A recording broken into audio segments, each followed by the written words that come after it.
திருப்பரங்குன்ற மலையில் ஒரு முருகன் கோயில் இருக்குது. அதே நேரத்தில் மலைக்கு மேலே பார்த்தீங்கன்னா சிக்கந்தர் தர்கா அப்படிங்கிற ஒரு தர்காவும் இருக்குது. ஆனால் அந்த மலை மொத்தமுமே எங்களுக்கு தான் சொந்தம் அப்படின்னு சொல்லி இந்துத்துவ அமைப்புகள் இந்த பிரச்சனையை கையில் எடுத்தது ஒரு பெரிய விவாத பொருளாக மாறி இருக்கு. திருப்பரங்குன்ற மலைக்கு மேலே இருக்கக்கூடிய அந்த சிக்கந்தர் தர்காவில் நம்ம கருப்பசாமி கோயிலில் கொடுக்குற மாதிரி ஆடு கோழியெல்லாம் பலி கொடுக்கக்கூடிய ஒரு வழக்கம் இருக்குது. ஆனால் சிக்கந்தருக்கு அவங்க கொடுக்கல. யாருக்கு கொடுத்துக்கிட்டு இருக்காங்க அப்படின்னு தெரிஞ்சுக்கிட்டிங்கன்னா ரொம்பவே ஆச்சரியப்படுவீங்க. இந்த திருப்பரங்குன்ற மலை பிரச்சனையில் இஸ்லாமியர்களுக்கும் இந்துக்களுக்கும் சண்டை வந்துச்சுன்னா இந்துக்கள் ஓட்டை மொத்தம் நம்ம வாங்கிடலாம் அப்படின்னு சொல்லி இந்துத்துவ அமைப்புகளும் இஸ்லாமியர்கள்ட்ட இதில் நல்ல பேர் வாங்கி அவங்க ஓட்டுக்களையெல்லாம் வாங்கலாம்னு சொல்லி திமுகவும் காத்துக்கிட்டு இருந்தாங்க. இவங்க ரெண்டு பேர் வாயிலையும் மண்ணை போடுற மாதிரி அங்கே என்னென்ன நடந்துக்கிட்டு இருக்குன்னு நீங்கள் பாருங்கள்.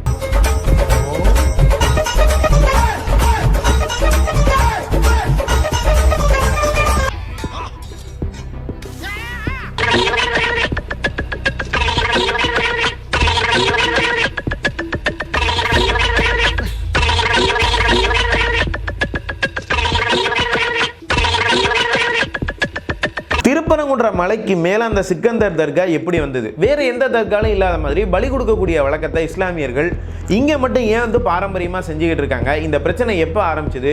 உண்மையிலேயே இந்த திருப்பரங்குன்ற மலை யாருக்கு சொந்தம் உள்ளிட்ட வரலாறு எல்லாத்தையுமே நம்ம தெளிவாகவும் சுருக்கமாகவும் இந்த காணொலியில் பார்க்க போகிறோம்.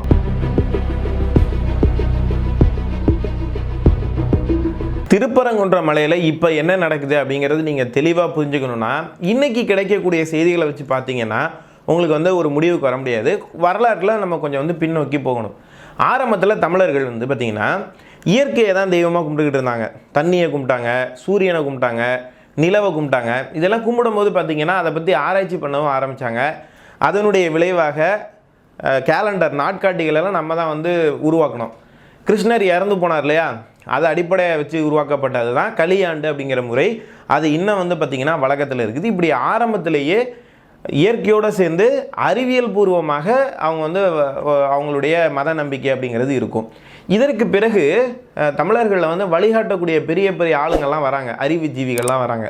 இப்படி முதல்ல தமிழினத்துக்கு வழிகாட்டியவர் தான் சிவன் அப்படிங்கிறவர். அதற்கு அடுத்து பார்த்திங்கன்னா அரச பரம்பரை அப்படிங்கிறது உருவாகுது. கற்பு கோட்பாடு, விவசாயம், சொத்து, அப்போ இந்த சொத்தை பாதுகாக்க அரசாங்கம் இப்படியெல்லாம் வரும்போது தமிழினத்தில் வந்த முதல் அரசர், உலகத்தினுடைய அரச மரபு அப்படின்னு சொன்னால் முதல்ல தமிழ்நாட்டில் இருந்தது அதை உருவாக்குனதே முருகன் தான். அதனால தான் முருகனை மிகப்பெரிய அளவுக்கு நம்ம கொண்டாடுவோம். அதே மாதிரி தமிழ் சமூகத்தில் பார்த்திங்கன்னா நிறைய அறிவியல் கோட்பாடுகளை கண்டுபிடிச்ச ஒரு மனிதர் தான் திருமால். அதனால் இந்த பெரிய பெரிய ஆளுங்களையெல்லாம் நம்ம எப்படி மறக்கிறது அப்படின்னு சொல்லி சாமியாக கும்பிட ஆரம்பித்தாங்க. இதனுடைய விளைவாக முன்னோர் வழிபாடு அப்படிங்கிறது வந்தது. சிவன் வேற, சிவலிங்கம் வேற அப்படிங்கிறத புரிஞ்சுக்கணும். சிவலிங்கம் அப்படிங்கிறது ஆசிவக கோட்பாட்டில் பார்த்திங்கன்னா ஒரு இறைவன், உருவமில்லாத இறைவனை வணங்கியிருக்காங்க. அதை பின்னால் சிவனோட அதை சேர்த்துட்டாங்க அப்படின்னு வச்சுக்கோங்களேன். இப்படியான ஒரு மரபு தமிழர்களுக்கு இருந்தது. இந்த மரபு அந்தந்த ஊர்களுக்குள்ளே போகும்போது பார்த்திங்கன்னா அந்தந்த ஊர்களுக்காக தியாகம் பண்ணவங்கள கும்பிட ஆரம்பித்தாங்க. ஐயனார் வழிபாடு இதெல்லாம் வந்தது. இதற்கு பிறகு ஒரு மதமாக இது மாறுது. இப்படியே 5000-10,000 வருஷம் இருந்திருக்கலாம். அதற்கு பிறகு ஆசிவக மதமாக இது மாறுது. அதோட அப்போ பார்த்திங்கன்னா தமிழர்களுக்கு ரொம்ப அறிவு நிறையா வளர்ந்ததுனால ரொம்ப ஃபிலாசபி பேசிக்கிட்டு எதாக இருந்தாலும் அறிவுபூர்வமாக யோசிக்கணும், கடவுள் மதம் அப்படின்னு பேசாத, எதாக இருந்தாலும் அறிவுபூர்வமாக யோசி அப்படிங்கிற மாதிரியான ஒரு கோட்பாடை கொண்டு வந்தது தான் ஆசிவக மதம். இந்த மதத்துக்கும் வடக்கிலேருந்து வரக்கூடிய சமண மதத்துக்கும் பெரிய பிரச்சனைகள் நடக்குது. அப்போ பார்த்திங்கன்னா ஆசிவ மதம், அதாவது கிறிஸ்து பிறப்பதற்கு ஒரு 200-300 வருஷத்துக்கு முன்னால் சமண மதம் உள்ளே வருது. அப்போ உள்ளே வந்த சமணர்கள் நிறைய இடத்துல பார்த்திங்கன்னா சமணப்படுக்கைகள் அமைச்சு தங்குறாங்க மலைகள் மேலே. அப்படியான ஒரு சமணப்படுக்கையும் அங்கே இருக்குது. அதோடைய கல்வெட்டு தமிழ் பிராமி, அதாவது தமிழ் கல்வெட்டு அங்கே இருக்குது. அதோடைய காலம் என்ன தெரியுமா? கிமு 1ஆம் நூற்றாண்டு. ஆனால் ஒரு விஷயம் என்னன்னு கேட்டிங்கன்னா, அதாவது கிமு 1ஆம் நூற்றாண்டுனா 2100 வருஷத்துக்கு முன்னால் முதலில் முருக வழிபாட்டுக்காக கோயில் கட்டப்பட்ட இடம், முதல் படை வீடு திருப்பரங்குன்றத்தில் தான். அப்படின்னா என்ன அர்த்தம்னா 5000-10,000 வருஷமாகவே அங்கே முருக வழிபாடு நடந்துக்கிட்டு இருக்கணும். ஆனால் அப்படியான மலை மேலே இருந்த ஒரு பழமையான சின்ன முருகன் கோயில் சிதலமடைந்து விட்டது. அந்த கோவில் கிமு 6ஆம் நூற்றாண்டில் அழிந்து போயிருக்கலாம் அப்படின்னு சொல்கிறாங்க. அப்போ இருக்கிறதுலே பழமையான கோயில் திருப்பரங்குன்றத்தில் இருக்குது. இப்போ நீங்கள் பார்க்குற கோயிலை யார் கட்டினா, எப்போ கட்டினான்னா, இந்த கோவில் அழியுது இல்லையா, 2600 வருஷத்துக்கு முன்னாடி அழிஞ்சிருது. 1600 வருஷத்துக்கு முன்னால் கூன் பாண்டியன் கிபி 6ஆம் நூற்றாண்டில் அவர் இந்த மலைக்கு கீழே இருக்கக்கூடிய திருப்பரங்குன்றம் முருகன் கோயிலை அவர் வந்து கட்டுறாரு. இப்படியான ஒரு வரலாறு, பெரும் வரலாறு இந்த கோயிலுக்குள்ளே மறைஞ்சிருக்குது. ஆனால் 5000-10,000 வருஷமாகவே மலைக்கு மேலே இருந்த அந்த பழைய கோவிலில் வந்து பார்த்திங்கன்னா வழிபாடுகள் நடந்துக்கிட்டு இருக்கும். கருப்பசாமி கோவில் முறையில் நடந்துக்கிட்டு இருக்கும், பழைய ஆசிவக முறையில் நடக்கும். இந்த இடத்துல ஒரு தர்காவும் இருக்குது. வலது பக்க மலையில் மேலே பார்த்தீங்கன்னா சிக்கந்தர் தர்கா. இந்த தர்கா எப்படி வந்ததுன்னா 2 விஷயம் சொல்கிறாங்க. 14வது நூற்றாண்டில் மதுரையை வந்து பாண்டிய மன்னர்கள் ஆட்சி பண்ணிகிட்டு இருந்தபோது டெல்லி சுல்தான் வந்து மதுரை மேலே வந்து தாக்குதல் நடத்தி பிடிச்சிடுறாங்க. அவங்களுடைய ஆளுநர்களை இங்கே ஆள்றதுக்காக விட்டுட்டு போகிறாங்க. அந்த மரபில் வந்த கடைசி மன்னர் தான் சிக்கந்தர். அவர் வந்து இறந்து போனதுக்கு பிறகு அவருடைய நினைவாக திருப்பரங்குன்றம் மலையில் ஒரு தர்காவை கட்டுனாங்கன்னு சொல்கிறாங்க. ஆனால் உண்மையில் அவருடைய நினைவாக அது கட்டப்படவில்லை.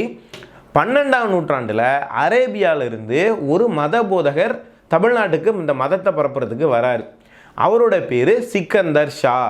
அவர் வந்து தமிழ்நாட்டில் தங்கியிருந்து நிறைய சீடர்களை எல்லா இடத்துக்கும் அனுப்புகிறாரு. அதில் தான் வந்து பார்த்திங்கன்னா தமிழ்நாட்டில் இஸ்லாமிய மதம் நிறைய வந்து பரவியது. அவர் மதுரையில் கொஞ்சம் காலம் இருந்து மதுரையில் இறந்து போகிறாரு. அவருடைய நினைவாக அந்த தர்கா கட்டப்பட்டதுன்னு சொல்கிறாங்க. தர்காவில் பார்த்தீங்கன்னா கோயில்களில் இருக்கக்கூடிய வழக்கங்கள் எல்லாமே இருக்கும். விபூதி கொடுப்பாங்க, பூந்தி கொடுப்பாங்க சாப்பிட்றதுக்கு, கயிறு கட்டி விடுவாங்க, மந்திரிப்பாங்க. இதெல்லாம் கிட்டத்தட்ட பார்த்திங்கன்னா அது ஒரு கோயில் வடிவத்தில் இருக்கக்கூடிய ஒரு மசூதி அப்படின்னு சொல்லலாம். ஆனால் இன்றைக்கி இருக்கக்கூடிய மாடர்ன் இஸ்லாமியர்கள் இருக்காங்க இல்லையா, அவங்க வந்து இந்த தர்காங்கிறது தப்பு, இறைவனுக்கு மாற்று சொல்லக்கூடாது, இப்படியான வழிபாடெல்லாம் பண்ணக்கூடாதுன்னு சொல்கிறாங்க. ஆனால் இதை ஏன் இவங்க செஞ்சுருக்காங்கன்னா 8ஆம் நூற்றாண்டு நபி காலத்திலேயே தமிழர்கள் நிறைய பேர் இஸ்லாத்தை ஏற்றுட்டாங்க. 12ஆம் நூற்றாண்டில் இந்த சிக்கந்தர் வந்த போதும் ஏற்றுட்டாங்க. இன்றைக்கி வந்து உங்களுக்கு அறிவியல் வளர்ச்சி இருக்குது, புத்தகங்கள்லாம் பெருகி இருக்குது, நீங்கள் இஸ்லாத்தை பற்றி தெளிவாக தெரிஞ்சுக்க முடியும். இப்போ இன்டர்நெட்டில் கூட அடித்து தெரிஞ்சுக்கலாம். யாராவது ஒருத்தவங்க தப்பாக கடைபிடிச்சாங்கன்னா அரேபியாவில் இருந்து கூட செய்தி வரும். ஆனால் அன்னைக்கு வந்தவங்க கொஞ்சம் பேர் தானே, அவங்க ஒரு குறிப்பிட்ட தத்துவத்தை தான் சொல்லியிருப்பாங்க. அதை உள்வாங்கிக்கிட்ட தமிழர்கள் கோவில் வழிபாடு மாதிரியே இஸ்லாத்து வழிபாடை செய்த இடம் தான் தர்கா. நீங்கள் லாஜிக்கலாக இது தப்புன்னு சொல்கிறீங்க, ஆனால் இதுக்கு ஒரு 1200 வருஷம் பாரம்பரியம் இருக்கலாம். அது எப்படி அவங்களால உடனே விட முடியும்? ஸோ விட மாட்டாங்க. தர்காக்கள் இப்படி இருக்குது. இப்படி சிக்கந்தருக்கான ஒரு தர்கா இருக்குது. இதில் ஏதாவது உங்களுக்குள்ள பிரச்சனை வந்திருக்கான்னு கேட்டிங்கன்னா எந்த பிரச்சனையும் வந்ததில்லை. இன்னொரு உண்மையை நான் சொல்கிறேன். அதாவது 1920 வரைக்கும் மலைக்கு மேலே இருந்த அந்த தீபத்தூணில் தான் விளக்கு ஏற்றப்பட்டது. அதில் ஏதாவது பிரச்சனை வந்ததுன்னா எந்த பிரச்சனையும் இல்லை. ஆனால் 1920ஓடு இந்த வழக்கம் நின்று போய்விட்டது. அதற்கான காரணத்தை பார்க்கலாம். அதே மாதிரி சர்வே கல்லையும் தீபத்தூணையும் போட்டு குழப்பிக்கிட்டு இருக்காங்க. உண்மையில் அந்த தர்காவுக்கு பக்கத்தில் ஒரு 20 மீட்டர் தூரத்தில் ஒரு தூண் ஒன்று இருக்கு இல்லையா, இது தீபம் ஏற்றக்கூடிய ஒரு தூண் தான். அதில் வேலைப்பாடுகள் மேலே வந்து குழியாக உள்ள எண்ணெய் ஊற்றி திரி போடுற மாதிரிலாம் இருக்கும். அது கீழே விழுந்துடாமல் இருக்கிறதுக்காக வந்து சுற்றி கட்டமைப்புலாம் இருக்கும். இது தீபத்தூண் தான். இதில் தான் வந்து 1920க்கு முன்னால் காலங்காலமாக வந்து விளக்கேற்றிக்கிட்டு இருப்பாங்க. இந்த இடத்துல விளக்கேற்றினோன்னே பக்கத்தில் இருக்கிற இன்னொரு இடத்துல விளக்கேற்றுவாங்க. அதை பார்த்து அப்படியே விளக்கேற்றுவாங்க. அதையெல்லாம் பார்த்து வீட்டில் விளக்கேற்றுவாங்க. இது வந்து ஒரு நடைமுறையாக இருந்தது. ஆனால் அது வந்து தீபத்தூணில் சர்வே கல்லுன்னு சொல்லி குழப்புறாங்க இல்லையா, சர்வே கல்லும் இருக்குது, அங்கே பக்கத்தில் தான் இருக்குது. ஆனால் இந்த தர்காவுக்கு 50 மீட்டர் மேலே மலையில் வந்து வெள்ளைக்கார ஊனுனா ஒரு சர்வே கல்லும் இருக்குது. இதில் வந்து குழப்பிக்கக்கூடாது. அது தீபத்தூண் தான். அதெல்லாம் 1920 வரைக்கும் ஏற்றிக்கிட்டு இருந்தாங்க. இப்போ இது எங்கே நிற்கிது அப்படின்னு கேட்டிங்கன்னா 1920 வந்து பார்த்திங்கன்னா மதுரையில் இருந்த பிரிட்டிஷ் ரூலர்ஸ் வந்து இந்த கோவிலுக்கு போய் இந்த கோவில் அப்படி பண்ணணும் இப்படி பண்ணணும்னு சொல்கிறாங்க. இதை தேவஸ்தான போர்டு வந்து ஏற்றுக்கிறாங்க. ஆனால் இந்த பிரிட்டிஷ்க்கு சொம்படிக்கிறதுக்கு அப்படின்னு சொல்லி லோக்கலில் இருப்பான அல்லக்கை இவன் வந்து ஓவராக அந்த கோயிலுக்குள்ளே அதிகாரத்தை காமிக்கும் போது தேவஸ்தான போர்டில் இருக்கிறவங்களுக்கு சிக்கலாகுது. என்னடா இது இவனுங்க வாட்டுக்கு அதை பண்ணு இதை பண்ணுன்னு சொல்லும்போது இது கௌரவ பிரச்சனையாகுது. உடனே தேவஸ்தான போர்டு என்ன பண்ணுறாங்கன்னா கோர்ட்டில் ஒரு கேஸ் போடுறாங்க. அரசாங்கத்துக்கும் கோவிலுக்கும் சம்மந்தம் கிடையாதுங்க, ஏற்கனவே சட்டத்தில் இருக்குது, மத நம்பிக்கைகளுக்கெல்லாம் தலையிடக்கூடாதுன்னு. அதனால் இந்த கோவில், அதோடைய நிர்வாகம், கோவில் சொத்துக்கள், சுற்றி இருக்கிற இந்த மலை எல்லாமே தேவஸ்தான போர்டுக்கு தான் சொந்தம்னு சொல்லி தீர்ப்பு கொடுங்கன்னு சொல்லி இவங்க கோர்ட்டில் ஒரு கேஸ் போடுறாங்க. இந்த கேஸில் வந்து என்ன தீர்ப்பு சொல்கிறாங்க அப்படின்னா, அரசாங்கம் எதுக்கு உள்ளே வருது, அதான் மத நம்பிக்கைக்குள்ளே தலையிடக்கூடாதுன்னு ஏற்கனவே சட்டம் இருக்கே, அதனால் இந்த கோவில் நிர்வாகம், அதோடைய சொத்துக்கள், இந்த மலை இது எல்லாமே தேவஸ்தான போர்டுக்கு தான் சொந்தம் அப்படின்னு சொல்லி கோர்ட்டு வந்து தீர்ப்பு கொடுத்துறாங்க. 1920 ஆரம்பித்து 26 இந்த தீர்ப்பு வந்துடுது. அப்போ தான் இஸ்லாமியர்களுக்கு ஒரு கவலை வருது. என்னடா அது ஒட்டுமொத்தத்தையும் இவங்களுக்கு சொந்தம்னு சொல்லிட்டா மேலே ஒரு தர்கா இருக்குல்ல, அப்புறம் அதையும் இவங்களுக்கு சொந்தமா அப்படின்னு சொல்லிட்டு அப்போ தான் இஸ்லாமியர்கள் இதுக்கு வந்து ஒரு பதிலுக்கு ஒரு கேஸ் போடுறாங்க. கோவில் அதை விட்டுனதெல்லாம் அங்கே இருக்கட்டுங்க, மேலே உள்ள தர்கா எங்களுக்கு சொந்தம்னு தீர்ப்பு வேணும்னு சொல்லி இவங்க ஒரு மேல்முறையீடு பண்ணுறாங்க. அப்போ அரசாங்கமும் இதுக்கு உள்ள போது அரசாங்கத்தை அனுப்பி விட்டுட்டு கோவிலை ஒட்டி இருக்கக்கூடிய பகுதிகள், அதோடைய சொத்துக்கள், இந்த மலையெல்லாம் கோவிலுக்கு சொந்தம். மேலே உள்ள தர்காவிலேருந்து ஒரு 20 மீட்டர் தூரம் அந்த தர்காவுக்கு கீழே இருந்து ஏறி போகிற படிக்கட்டு இதெல்லாம் இஸ்லாமியர்களுக்கு சொந்தம் அப்படின்னு சொல்லி பிரித்து கொடுத்துட்டாங்க. இது நடந்தது 1920லேருந்து 26க்குள்ளே. இதுக்கு பிறகு தான் அந்த தீப கம்பத்தில் அந்த தீபத்தூணில் விளக்கேற்றுற நடைமுறை மாறி அதுக்கப்புறம் உச்சி பிள்ளையார் கோவிலில் கார்த்திகை அன்னைக்கு தீபம் ஏற்றுற நடைமுறை வந்துருக்குது. இதுக்கப்புறம் 100 வருஷமாக இப்படி தான் ஏற்றிக்கிட்டு இருந்திருக்காங்க. இதில் வந்து பார்த்திங்கன்னா யாருக்கும் எந்த விதமான பிரச்சனையுமே கிடையாது. ஆனால் அதுக்கப்புறம் எங்கே பிரச்சனை வருதுன்னா 1976வது வருஷம் இஸ்லாமியர்கள் மேலே வந்து பார்த்திங்கன்னா அவங்களுக்கு சொந்தமான பகுதியில் வந்து ஒரு சுனை வெட்டுறாங்க. அப்போ அது வந்து வெட்டக்கூடாது அப்படின்னு சொல்லி தேவஸ்தான போர்டு வந்து கேஸ் போடுறாங்க. இதில் ஒரு சில சிக்கல்கள் அப்படிங்கிறது வருது. ஆனால் வந்து அவங்களே வந்து அவங்க இடம் தானே, ஆஸ் பர் 1926 வந்த தீர்ப்புப்படி அவங்க இடம் தான் வெட்டிக்கலாம்னு சொல்கிறாங்க. அதுக்கப்புறம் 1996 இந்து பக்த சபா, அதே மாதிரி 1998 இந்து முன்னணி இவங்கெல்லாம் சேர்ந்து திருப்பரங்குன்ற மலை மொத்தமுமே வந்து பார்த்திங்கன்னா இவங்களுக்கு தான் சொந்தங்களோ தர்காவை காலி பண்ணணும் அப்படிங்கிற மாதிரி பிரச்சாரம் பண்ணுறாங்க, கேஸ்லாம் போடுறாங்க. அதுலேயும் இஸ்லாமியர்களுக்கு ஆதரவாக தான் தீர்ப்பு வருது. இதற்கு பிறகு 2012 பார்த்திங்கன்னா அந்த மலை ஏறி போகிற பாதை இருக்குல்லையா, அதில் தெருவிளக்குகள் அமைக்கிறதுக்கு இஸ்லாமியர்கள் முயற்சி பண்ணுறாங்க. அப்போ அவங்களுக்கு உரிமை இல்லைன்னு சொல்லும் போதும் அதற்கு தான் வந்து தீர்ப்பு வருது. இது இந்த மாதிரி போயிட்டுருக்கு இல்லையா. இதில் முத எங்கே பெரிய சிக்கல் வருது அப்படின்னு சொன்னால் 2023வது வருஷம் பாரத அனுமன் சேனா அப்படிங்கிற ஒரு அமைப்பு வந்து என்ன பண்ணுறாங்கன்னா, இது கோவிலுடைய புனிதத்தை கெடுக்கிற மாதிரி மேலே வந்து ஆடு கோழியெல்லாம் பலி கொடுத்துட்டு இருக்காங்க, இதை நிப்பாட்ட சொல்லுங்கள் அப்படின்னு சொல்கிறாங்க. ஆனால் அதில் வந்து பார்த்திங்கன்னா இஸ்லாமியர்களுக்கு எதிராக எந்த தீர்ப்பும் வரலை. இப்போ ஒருத்தர் வந்து ஒரு ஆடை பலி கொடுக்கறதுக்கு கொண்டு போயிட்டு இருக்காரு, இதை வந்து தடுத்து நிறுத்துகிறாங்க. உடனே இஸ்லாமியர்கள் கலெக்டர்கிட்ட போகிறாங்க. அவர் வந்து வட்டாட்சியரை ஒருத்தர் அனுப்பி நான் ஆய்வு பண்ண சொல்கிறேன் அப்படின்னு சொல்கிறாரு. அவர் வந்து பார்த்துட்டு என்ன சொல்கிறாருன்னா, இல்லை ஆடு கோழி பலி கொடுக்கக்கூடாது கோயில் இருக்கிற இடத்துல அப்படின்னு சொல்கிறாங்க. அதுக்கப்புறம் பிரச்சனையாகுது. மறுபடியும் இஸ்லாமியர்களுடைய பாரம்பரியம் அப்படிங்கிறது அங்கே தொடர்ந்து வந்துக்கிட்டே இருக்குது. இந்த சூழ்நிலையில் இப்போ ஆடு கோழி வெட்டுறதை வந்து நான் ஒன்றும் பண்ண முடியலை அப்படின்னா இந்த அமைப்புகள் என்ன பண்ணுறாங்கன்னா, இந்த தீபம் ஏற்றுறேன் அப்படின்னு சொல்லி அந்த மசூதிக்கு அந்த தர்காவுக்கு பக்கத்தில் இருக்கிற அந்த கம்பத்தில் போய் தீபம் ஏற்றுறதுக்கு எங்களுக்கு உரிமை இருக்குன்னு சொல்லி கோர்ட்டில் கேஸ் போடுறாங்க. அந்த கேஸில் ஜெயிச்சிட்றாங்க. நீதிபதி போய் நீங்கள் வந்து மாதிரி பாதுகாப்போட போய் விளக்கேற்றலான்னு சொல்லிடுறாரு. போகிற இடத்துல அரசாங்கம் இதை தடுத்து நிறுத்துகிறது. இதுதான் இங்கே நடந்துகிட்டு இருக்கிற வரலாறு. இதில் பார்த்திங்கன்னா இதை ஏன் கையில் எடுக்கிறாங்க அப்படின்னு கேட்டால், இதை வைத்து இந்துக்களுக்கும் இஸ்லாமியர்களுக்கும் ஒரு சிக்கல் உருவானுச்சு அப்படின்னு சொன்னால் அப்போ இந்துக்கள் ஓட்டுகளை முழுவதும் நம்ம வாங்கிடலாம் அப்படின்னு சொல்லி இந்துத்துவ அமைப்புகள் இதை கையில் எடுக்குது.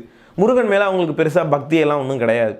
இதே நேரத்தில் இப்படி இந்த பிரச்சனை வந்துச்சுன்னா இஸ்லாமியர்களுக்கு ஆதரவாக நம்ம நடந்துக்கிட்டோம் அப்படின்னா இஸ்லாமியர்கள் ஓட்டு முழுக்க நமக்கு வருமே அப்படின்னு சொல்லி திமுகவும் இவங்க போய் விளக்கேற்ற விட்டுருந்தாங்க, அவங்க போய் விளக்கேற்றிட்டு வந்திருப்பாங்க, எந்த பிரச்சனையும் கிடையாது. இதை தடுத்து 144 போட்டு இப்போ இஸ்லாமியர்கள் ஓட்டை வாங்கலாம் அப்படின்னு சொல்லிட்டு திமுக வந்து பார்க்குது.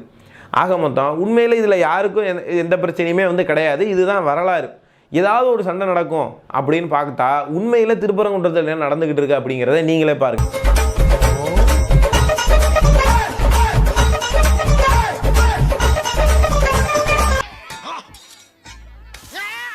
ஏதாவது ஒரு பிரச்சனை இந்துக்களுக்கும் இஸ்லாமியர்களுக்கும் நடக்கும், நடுவில் மீன் பிடிக்கலான்னு சொல்லி அரசியல் கட்சிகள் காத்துக்கிட்டு இருக்குது. இந்த நேரத்தில் இந்து தமிழர்களும் இஸ்லாமிய தமிழர்களும் ரொம்ப கவனமாக இந்த பிரச்சனையை எதிர்கொள்ள வேண்டும். ஏன்னா இவங்க இந்து மதத்தை கடைபிடிக்கிறாங்க, இவங்க இஸ்லாமிய மதத்தை கடைபிடித்தாலும் ரெண்டு பேரும் யார்? தமிழர்கள். தமிழர்கள்னால் யார்? ஒரு தாய் மக்கள். இதில் இந்துக்களுக்கும் இஸ்லாமியர்களுக்கும் தெரியாத ஒரு உண்மையை நான் சொல்கிறேன். இந்த உண்மை தெரிஞ்சுக்கிட்டீங்கன்னா நீங்களே ஆச்சரியப்படுவீங்க. இப்போ இஸ்லாமியர்களில் எவ்வளோ இடத்துல வந்து தர்கா வச்சுருக்காங்க. நான்லாம் திருநெல்வேலியில் இருக்கிற தர்காலெல்லாம் பிரசாதம்லாம் வாங்கி சாப்பிட்ருக்கேன். அதாவது கிட்டத்தட்ட ஒரு இந்து கோவில் மாதிரியான ஒரு அமைப்பில் தான் தர்கா இருக்கும். ஆனால் ஏதாவது ஒரு தர்காவில் ஆடு மாடு பலி கொடுத்து நீங்கள் பார்த்துருக்கீங்களா?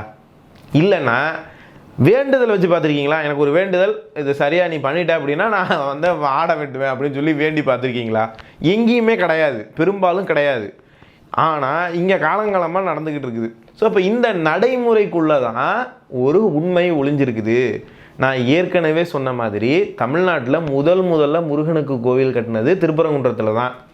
அந்த கோவில் 2600 வருஷத்துக்கு முன்னால் அழிஞ்சு போயிடுச்சு. இப்போ நம்மக்கிட்ட இருக்கிற கோவில் அதுக்கப்புறம் 800 வருஷம் கழித்து, அதாவது 1400 ஆண்டுகளுக்கு முன்னால் கூன்பாண்டியன் கட்டின கோவில் தான் இப்போ நீங்கள் பார்க்குறது. அப்போ முன்னாடி இருந்த முருகன் கோயில் மேலே இருந்திருக்கும் இல்லையா, அந்த முருகனுக்கு ஆடு மாடு கோழிகள் பலி கொடுக்குற வழக்கம் அப்படிங்கிறது இருந்தது. இன்னொரு உண்மை சொல்கிறேன், தமிழ்நாட்டில் இருக்கிற எல்லா கோவில்களிலும் நம்ம 10வது நூற்றாண்டுக்கு சைவ மதத்துக்கு வந்து மாறுறதுக்கு முன்னால் பார்த்தீங்கன்னா 10வது 9, அதாவது 8, 9, 10 இது முன்னாடி பார்த்தீங்கன்னா எல்லா கோவில்களுமே பலி கொடுக்கக்கூடிய வழக்கம் இருந்தது. அந்த பலி பீடம்னு ஒன்று இருக்கும். அந்த பலிபீடம் தான் இப்போ தேங்காய் உடைக்கிற இடமாக மாறி போச்சு. இதில் முருகனுக்கு வந்து பலி கொடுக்குற வழக்கம் இருந்தது அப்படிங்கிறதுக்கான ஆதாரங்கள் வந்து பார்த்திங்கன்னா அகநானூரில் இருக்குது, குறுந்தொகையில் இருக்குது. நான் திருமுருகாற்று படையில் இருக்கக்கூடிய ஒரு பாடலையே சொல்கிறேன், பாடலை கவனிங்க.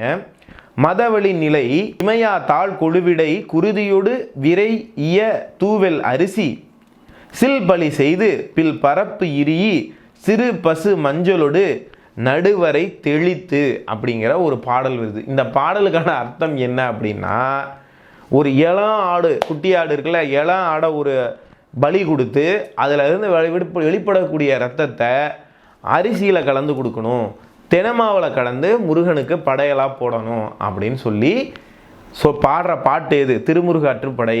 நான் ஏற்கனவே சொன்னேன், சிவனும் முருகனும் திருமாலும் கடவுள்கள் இல்லை, நம்ம முன்னோர்கள். நம்ம தாத்தாவுக்கு படையல் போடுறோம் இல்லையா, இறந்து போய் 3வது நாள் என்ன போடுறோம், அவங்க பிடிச்ச சாப்பாடை வந்து வைக்கிறோம் இல்லையா, ஏன் அன்பு, அது மூடப்பழக்க வழக்கம்னு சொல்லிங்க.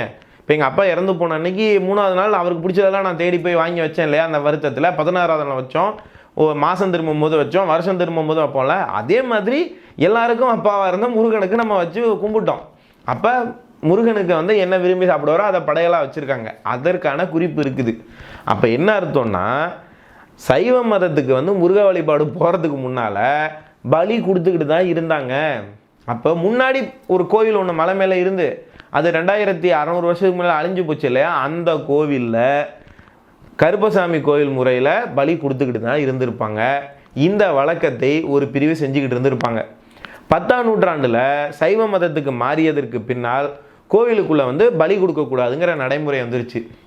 அதாவது தெய்வங்களுக்கு வந்து நீங்கள் வந்து நான் வெஜிடேரியன் சாப்பாடு வந்து படையல் போட முடியாது, சைவமாக தான் போடணும். அதனால தான் அந்த உணவுக்கு சைவம் என்ற பெயரே வந்திருக்குது. சைவ மதம் கொடுக்கக்கூடிய ஒரு உணவுங்கிறதுனால தான். அப்போ தமிழ்நாட்டில் வேறு பேர் இருந்திருக்கலாம் சைவ உணவுக்கு, அதெல்லாம் நம்ம நிறைய வந்து ஆய்வு பண்ணணும். இப்படி இவங்க ஒரு தரப்பு சொல்கிறாங்கன்னு வச்சுக்கோங்களேன். இப்போ ஒரு ஊரில் நல்லா யோசிங்க, சாமி கும்பிட்றதுல ஒரு நடைமுறை இருக்குது. நீங்கள் புதுசாக சொல்லும்போது ஒரு குரூப் ஏற்றுப்பாங்க, கண்டிப்பாக ஒரு குரூப் அதை எதிர்ப்பாங்க. இப்போ எதிர்க்கிறவங்க பழைய முறையிலேயே முருகனுக்கு வந்து மேலே போய் பலி கொடுத்து அந்த நடைமுறையில் இருந்திருக்க வேண்டும். இப்போ 2 குரூப்பாக இருந்திருப்பாங்க. இதில் இந்த சைவ மதத்தை ஏற்றுக்கிட்ட குரூப்புக்கு வந்து நிறைய பணம், காசு, பேர், புகழ் இதெல்லாம் இருந்திருக்கும். இந்த குரூப்பு கொஞ்சம் மாதிரி அதிருப்தியில் தான் இருந்திருப்பாங்க. பழைய மெத்தடில், கருப்பசாமி மெத்தடில் கும்பிடும்போது என்னடா இது ஒன்று இந்த நாகரிகம் இல்லாதவன் அப்படின்னு சொல்லி மாதிரி நம்ம கேவலப்படுத்திக்கிட்டு இருந்திருப்பாங்கன்னு வச்சுக்கோங்களேன் நம்ம ஆளுங்க. அப்போ இந்த 2 குரூப்பில் இவங்க அதிருப்தியாக இருந்திருப்பாங்க. இவங்க தான் இந்த சிக்கந்தர் ஷா வந்தபோது இஸ்லாமியர்களாக மாறி இருக்க வேண்டும், அவங்க தான் அங்கே தர்காவை கட்டியிருக்கணும். நான் ஏற்கனவே சொன்ன மாதிரி ஆரம்பத்தில் இஸ்லாமிய மதத்தை பற்றி முழுசாக தெரியாததுனால அந்த தத்துவத்தை மட்டும் ஏற்றுக்கிட்டு கோவிலில் உள்ள வழிபாடுகள் மாதிரி தான் செய்கிற இடம் தர்கான்னு சொன்னேன் இல்லையா. அதனால் முருகனுக்கு பலி கொடுக்குற வழக்கத்தை தான் அவர்கள் என்ன பண்ணுறோன்னு தெரியாமல் தொடர்ந்து செஞ்சுக்கிட்டு இருக்காங்க. அதை முருகனுக்குன்னு சொல்லி செஞ்சால் என்ன, இப்போ அவங்களுடைய நம்பிக்கைப்படி சிக்கந்தருக்குன்னு சொல்கிறாங்க. ஆனால் கோவிலில் வந்து பார்த்திங்கன்னா பலி கொடுக்குற வழக்கம் நம்முடைய மரபில் இருந்திருக்குது அப்படிங்கிறதுக்கான ஆதாரம் நமக்கு திருமுருகாற்றுப்படையிலே இருக்குது. இப்போ இதற்குள்ளே இருக்கக்கூடிய வரலாறுகளை நம்ம வந்து விளங்கிக்கணும். அதனால் இதை 2ஐயுமே செய்யக்கூடியது தமிழர்கள் தான். தமிழர்கள் அப்படின்னு நம்ம எடுத்துக்கிட்டோம் அப்படின்னு சொன்னால் ஒற்றுமையாக இருக்க வேண்டும். ஏன்னா இந்த நேரத்தில் ஒரு சின்ன பிரச்சனை வரும், அதில் மீன் பிடிக்கலாம் அப்படின்னு சொல்லி எல்லாரும் பார்த்துக்கிட்டு இருக்காங்க. நிச்சயமாக அந்த பிரச்சனை வராது. 2 பேர், அதாவது இந்துக்கள் புரிஞ்சுக்கணும், மேலே பலி கொடுக்குற வழக்கமும் நம்ம வழக்கம் தான் அப்படிங்கிறத புரிஞ்சுக்கணும். அதே நேரத்தில் இஸ்லாமியர்களும் புரிஞ்சுக்கணும். அந்த தீப கம்பத்தில் தான் வந்து விளக்கு ஏற்றிருக்காங்க, ஏற்றுறதுனா ஏற்றிட்டு போட்டோம், எங்களுக்கு பாதுகாப்பு கொடுங்க அப்படின்னு சொல்லி அழகாக இந்த பிரச்சனையை முடிச்சுக்கிட்டாதான் இது எல்லாருக்குமே நல்லது. அதாவது பழைய கதை ஒன்று நம்ம படிச்சிருக்கோம் இல்லையா, ஒரு வேடம் ஒருத்தன் இருந்தான், தனியாக ஒரு புறா வந்துச்சு, அதுக்கு வந்து வலையை போட்டு நடுவில் வந்து அப்படியே கொஞ்சம் இந்த தானியங்களெல்லாம் போட்டுட்டான், அந்த புறா வந்து மாட்டிக்கிச்சு. அப்போ தப்பிக்க முடியாமல் சிரமப்பட்டுக்கிட்டு இருக்கும்போது எல்லா புறாவும் வந்து உட்காந்து மொத்தமாக வலையோட தூக்கிட்டு போணுச்சான். அதை கண்ணதாசன் அற்புதமாக பாட்டில் சொல்லுவார். தனியாக வெண்புறா துணையின்றி வந்ததே, வனவேடன் வீசிய வலைதண்ணில் வீழ்ந்ததே, இனம் யாவும் சேர்ந்துதான் அதை மீட்டு சென்றதே, கதையான போதிலும் கருத்துள்ள பாடமே அப்படின்னு சொல்லுவார். அப்படி ஒரே இனமாக ஒன்றா சேர்ந்து இப்போதைக்கு இந்த மதவெறியர்கள் போட்டிருக்கிற தானியத்தை பொறுக்கி சாப்பிட்டு வலையில் மாட்டிக்காமல் எல்லாரும் ஒன்றா சேர்ந்து தப்பிச்சிடணும் இந்த பிரச்சனையில் இருந்து அப்படிங்கிறதான் எல்லாரும் முன்வைக்கக்கூடிய கருத்து. கண்ணதாசனுடைய வரிகளிலேயே நான் முடிக்கிறேன். ஒற்றுமையாய் வாழ்வதாலே உண்டு நன்மையே, வேற்றுமையை வளர்ப்பதாலே விளையும் தீமையே. மறுபடியும் அடுத்த பதிவில் சந்திப்போம். நன்றி, வணக்கம்.